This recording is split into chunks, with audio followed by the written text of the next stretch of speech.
Después de todo lo que ha sucedido en torno a la situación de Riu con Radisson, el ministro Otmar Oduber recientemente indicó que el gobierno introducirá un impuesto adicional para los hoteles que operen all inclusive. La idea es hacer un cambio o adaptación a la ley sobre este tema conforme al manejo anunciado en el año 2013.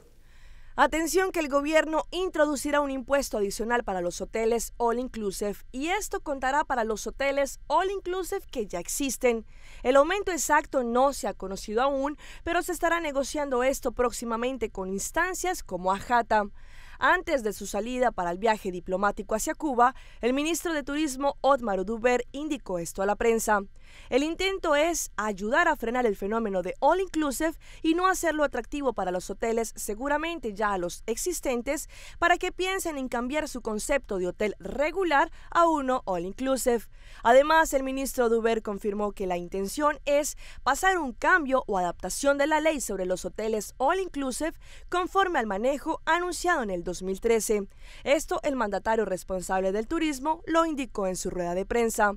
Esto conduce a que de una forma llamada concesión de licencias para los que quieren y también para los que operan como hoteles all inclusive. Se tiene reglamentado también el fenómeno del tipo complementario y bono de crédito de turismo que también está afectando al mercado turismo de Aruba. Uno de los motivos para el porqué de este cambio es el hecho de que recientemente se ha conocido que Aruba pasó de ser el tercer país en el mundo dependiente totalmente del turismo a el primer país en el mundo que depende totalmente de este destino. Como tal, deberá salvaguardar el bienestar de nuestro turismo y es complementando estas nuevas reglas.